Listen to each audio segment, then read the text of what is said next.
is going on, boys and girls of YouTube? I have not recorded a video for so long because we did the month-long subathon. Finally over. I took a day off yesterday. Technically I'm taking today off, but I'm recording this because they're doing patch notes and there's no actual paper patch notes, so I wanted to give you guys a quicker way to get the information because they're usually pretty slow on it. With that being said, I'm not gonna waste more of your time. Let's watch it. Make sure you're subbed. Make sure you're hitting the like on the video. Stop being weird.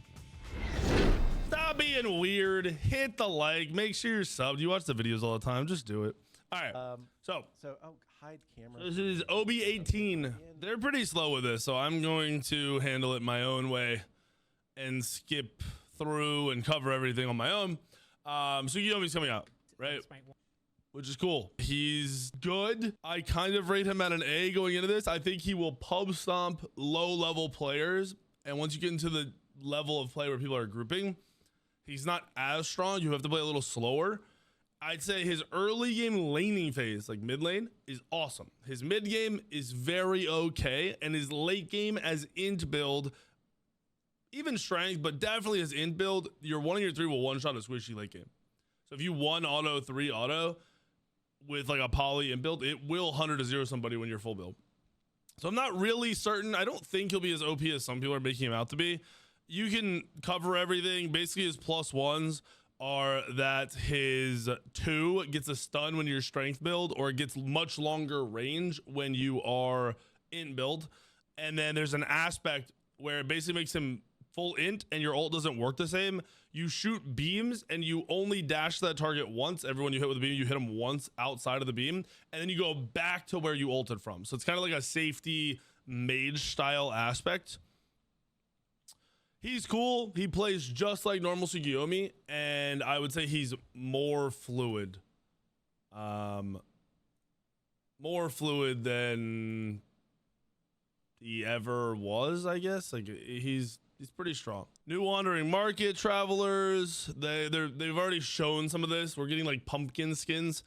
I think I want to say it was Hecate, but it might not be Hecate. Somebody's or Soul. No, Soul. Soul is getting a vamp skin. Ul is getting the like recolor treatment on some skins. The Soul skin is good. I actually do think the Soul skin is good, but Hi-Res has been slacking so hard, in my opinion, on skins. Smite 1, they had pretty much the best skins out of any live service game ever.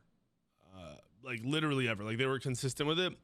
We got to UE5. I fully expected to get like crazier skins and for them to up the game, and really we haven't got anything to talk about. We're 9 months into free to play. We're like 14 months into being able to, be able to play the game from alpha.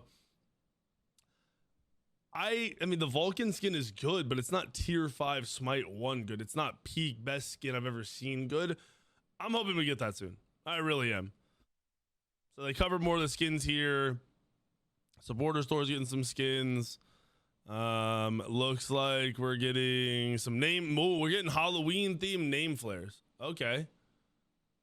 That's pretty cool, actually. I mean, granted, you have to spend a ton of money to unlock this stuff. Got some new colors, gray and white. It's clean. The candy corn. Oh, that's sick. The Frankenstein color. Oh, yeah, that's actually sick. Reverse Frankenstein? No, it's the same one. No, yeah. That's reverse Frankenstein. I like that. I like the name color skins. It's expensive, but if you play the game every day, it's just a way to give yourself like a little bit of spiced up visuals. Let's see. More skins. Reaping event is what I was talking about with the pumpkin head. You're getting Slaughterhouse Chalk back. Slaughterhouse Chalk. I know that's like a lot of people's favorites. It's solid. I'm not gonna devalue the coolness of the skin. I just want new skins. I'm just so over. Everyone's like, I want my old skins back, bro. I want new skins. I don't care about the old. I want new stuff. New. I want fresh. Okay, so now we're getting the gameplay balance. I played this on the PTS 2 days. It's noticeable. So fire imps are now considered bosses, meaning if you have Devo gloves, once you get them to 75 stacks, every time you kill a jungle boss, you get 40 mini stacks, which equals out to, what is it? Is it 5 regular stacks? So these will count. If you get your Devo stacked up really quickly as a jungler or as a solo laner, or even as like a mid of some kind, you can run over and kill the fire creeps and stack even faster. Now, They reduced the health, they reduced the XP reward, they reduced the gold reward. The problem is, there's a problem here, and Hi-Rez didn't acknowledge it, and none of the solo laners have the balls to say, hey, this is going to be a problem. So they did this. They reduced the health and the damage and everything of fire minions. If you don't know what fire minions are, they're in the fire pit pre 15 minutes, and they give a bunch of gold and XP, and they give you the rocks that drop out of them. They give you stats. So they're reducing the health by 500 each. There's 3 of them. 700 HP is nothing. I mean, it's nothing. They did this so solo laners that are winning lane can go kill these. Now, that sounds cool. Solo laners you get a reward for winning lane. You already have the totem. You already have gold camp, which both the gold camp gives XP now if you didn't know that, and gold. Totem is just lane value, right? So you can forego the totem and go hit these. These are still giving. This is a reduction of 10 XP per and 10 gold per, but they reduce the health by 500. So they almost half the health, but they barely reduce the XP and gold rewards. So solo laners are going to print gold and XP off of these minions. I think they're on a 1.5-minute timer. It might be a little bit longer. It might actually be 2.5 minutes. I really can't remember. But let's say you do these just 3 times, right? Over that 15-minute window as a solo laner. Let's say you only do these 3 times. You are still pumping out an extra 400 gold. It's basically a tier 1 item. It is a tier 1 item. You're pumping out what is it like 600 XP if you only did 3 of these camps. You're getting a massive advantage out of this. I think this is overkill. I think Hi-Rez is recreating Smite 1 issues by making solo lane have way too much farm. They're already the most farm and XP lane in the game. If you didn't know that, if you don't lose lane really hard, you should be the first one to 20 and you should have the most gold for sure in a match. No doubt about it, even without kills. This is buffing that. I have no idea why. Solo laners currently have the best item in the game, which is Lash. They have the second best item in the game, which is regrowth boots.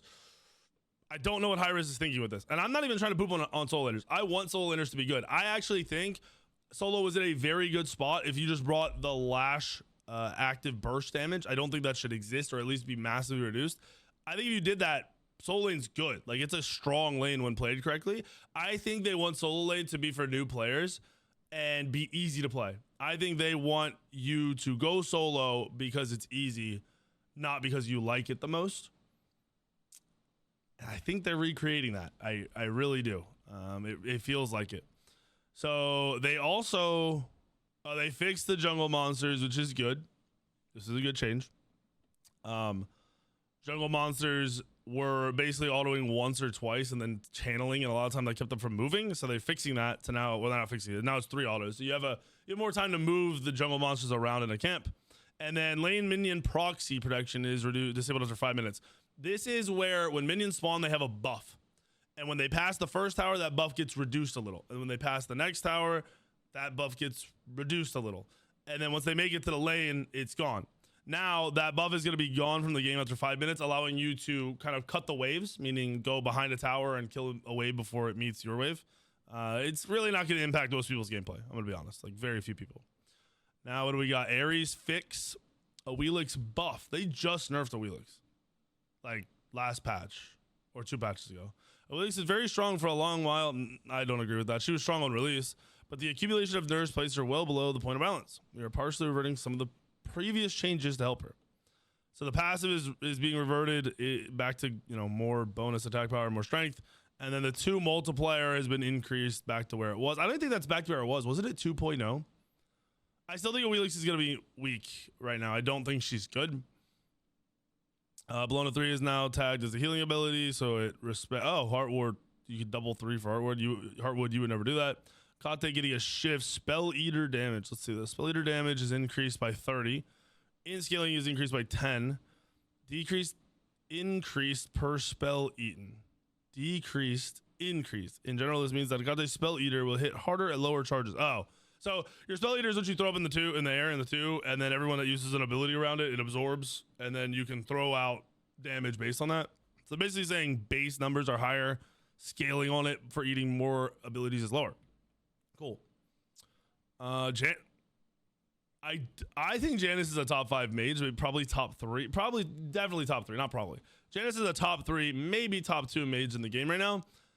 We're buffing reduced mana cost because people are going builds that eat mana, so they're struggling with it. Your 3 decrease the cost of mana. Increase in scaling on the ult. Increase max distance intelligence scaling to 110%. Interesting. And fix an issue where bonuses from items gratuity were not contributing. Oh, that's a really big fix if that's the case. Yorm buff and fix. Passive. Increase enemy poison debuff 4 to 6 seconds. Increase max health scaling 1%. Increase strength scaling 115%. That's where if you auto or hit somebody with abilities enough, they get a stacking debuff underneath of them. It's purple. And once it hits full, it does a burst of damage. So you're going to hit harder if you're strength building. So it's actually buffs auto attack strength build. Oddly enough. The 1, increase the range. The 3, increase knock up height by around 20%. This also affects the aspect. Okay, that is scary. That is very scary. If you were watching during Subathon, I think the video probably made it to one of the channels. They buffed the aspect where you knock up higher, right? Now what they're saying is they buffed the knock up on non-aspect, which also inherently buffed the knock up on. Sorry, I gotta close this. Bugging me. All right, sorry. Also inherently buffed the knock up on aspect. You're really, really highly, like you are up. You are not. It's like slow motion almost with how high you're being knocked up. So this is a huge. This alone is a huge buff. Pair it with both of these things, probably more this thing right here. That's a big deal. Fixed issue with this ability was not going to max range, if not on restricted camera pitch. So they were hindering you for playing the better way. Interesting. Mulan sucks. So she needs a buff. Passive. Oh, the consumable that you throw on the ground and gives you movement speed and XP is being reduced by half. That's huge. Increased XP and movement speed radius by 11 meters. Cool. That's more quality of life changes in my opinion. Fix the tooltips. Obviously you're gonna get more XP, so it is a buff, but it's like an obvious buff. Gave speed to allies within 160 meters. This was intended to be 25 meters. Oh, so that was okay. Interesting. Increased movement speed by 5%. That's huge. Removed XP bonus. So now it's just movement speed. Wait, that's kind of a nerf, no? While Mulan is in the training grounds, her training arc passive is always active. The XP bonus has the ability to be quite volatile, making it difficult to make this effect strong. So now you're buffing your training arc inside of this, and your team and you are getting movement speed, but you're not getting XP anymore. Ultimate. Increase protections while firing. So they buff tank build, and they buff base. Increased arrow base damage from 375 to 540. Interesting. This will be a nice change. I don't know. She won't be OP, but she might be better. She might be better. Susano ult being nerfed now requires a full charge to apply the knockup. They did this in Smite 1, I'm pretty sure, and it was just bad. It made Susano terrible, and they put it back. So I'm wondering why they didn't just nerf damage. Thanatos fixed. Hovering death. Fixed an issue where the damage of this would not trigger item effects. I swear Thanatos' 2 is not working correctly with passive. When someone's low health and you're running at them, I don't think you're getting the bonus movement speed. I'm like pretty confident you're not. Morrigan aspect nerf. 3, increased cooldown from 15 base flat to 17 base down to 15. That's fine. Decreased movement speed buff from 30 to 40 to 30. I think that's fine. Decreased movement speed buff duration. This is gonna hurt. So this will kill aspect, I think. If you've ever played Aspect Morrigan early game when your 3 is not leveled up, it's really, really hard to play around, like pretty much impossible. And they're basically making it so it's the same at all times. This will probably kill Aspect Morrigan. It seems like they might want that though. I don't know if Morrigan is just overperforming or they don't like Morrigan, because I don't play against the Morrigan very often, like ever. Ymir buffs? What? 2, increased damage by 20 flat. Oh, it's not. It's a tank buff and a damage nerf. Decreased stun duration 1 to 6 to 1 to 4. New plus 2. Plus 2.2 seconds stun duration for every 100 protections from items. So if you're sitting at like 300 bonus protections, you're gonna get slightly more stun time. I don't think I like this. I like this. This is cool. So your ult will hit a little bit harder, but I don't think this does enough. I'm not saying I don't like it at all, but I don't think it's enough is more what I mean when I say I don't like it. Item balance, blink, buff. So this has been in the tooltips for a while, and people thought it was a visual bug. So it was just them putting it in the game too early. Decrease the cooldown from 180 seconds to 140. Oh, wait. Okay. So this was the bug. It was showing 90 seconds. So there is a buff. It's just a slight buff. So blink is on a 2 minute and 20 second cooldown now. Cool, I guess. I don't really think that does too much. Aegis is getting a buff. They're fixing an issue where this was not granted the bonus movement speed. There's likely been they fixed this because Tsukuyomi's being put in the game, and Tsukuyomi's ult will one-shot you if you're squishy and you don't have Aegis, and they know they want people to build Aegis again. The Reaper is getting a buff. Increased stack duration 6 seconds. Increased stack starting count to 4. Killing a god immediately maxes your current stacks. Okay. All right. Decent buff, not much. Glad shield, more prots, more health. Helm of Radiance shift. Oh, we saw this. We already knew this. Helm of Radiance is 200 more gold. Has 10 more base int. It is 10 more physical prots. It is less stacks. So its upfront int and protections are higher. Its stacking protections are lower. It's actually like an overall nerf. You can see here. Overall, you're losing 4 prots, but without the stacks, you're tankier. So that's good. I think that's a smart change. I know that's not the end of the patch, so that's right. We're gonna go so wrong. They're putting the quick play item building into Conquest if you want it, I believe. The quick play item building is, do you want to play this style, or this style? You pick it, and then you're just building that the whole game automatically. You don't have to go in the shop. Be careful on day one. On PTS, this bugged, and my soul laner had to go Bumba's Hammer, and it ruined his whole game.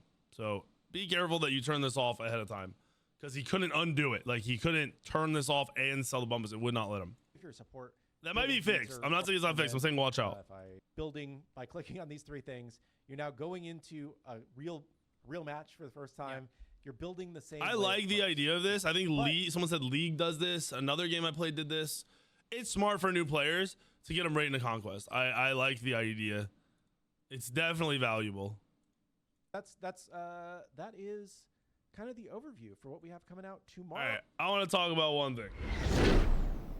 I talked about this a little bit during Subathon. I was playing too much Smite during Subathon, and Tsukuyomi came out, and it was I was raging a little bit. I think Hi-Rez is happy with what they've done, and I am too. Like, what they've managed to turn the game into in the last 9 months, they've done a good job. But it feels like they are complacent, like everything's fine, and they're focusing so heavily on new player retention that I think they're hurting the game. Now, I get it's hype to get new players and have them stay finally. I understand that, but because of how not exciting, I won't say boring. The game is fun to play. Smite is fun to play, but there has been nothing exciting. Patch after patch after patch after patch. Even before that, the excitement was more really heavily argued topics like Blink and Combat Blink and stuff like that. So it wasn't even hype. It was just like they were doing something controversial. We have not had anything hype in a while. Not saying they haven't made any changes. They've done some, they're messing with timers and stuff to try to change the game, but nothing has been exciting. We haven't had like that crazy skin that makes people want to play the game. We haven't had like that crazy item added to the game that makes people want to play the game. And I don't mean new players. I mean like current and old players, getting them to come back and stay, or come back and play for a while like everyone does, and then go play their other game and they come back again. I feel like we haven't had that in a long time. I think Hi-Rez has, like you said, has done a good job, done a great job. But it's time to go back to normal Hi-Rez, not save the game. Company's gonna die Hi-Rez. Back to Smite 1. We want to make the game fun and cool and exciting Hi-Rez. I think we're missing that. Like, really, really badly, I think we're missing that. I'm not heavily just sweating over player counts, especially since Hi-Rez is very happy with their new player retention. But I want to see the player count go up, and I think the way you do that is you maintain what you're doing with new player retention and new player acquisition. But you have to start thinking back to the returning players, to the old players, to the Smite 1 players that don't play the game or quit because the game was bad at first. You need to excite them and make them want to come back. You need to, please. Game is so good. If you give people a reason to play, they will play the game because it is fun. That's all I wanted to say. Hopefully you guys liked the video. Hit the like button if you did. Make sure you subscribe to the channel. I will see you in the video later tomorrow, the next day, and the next day.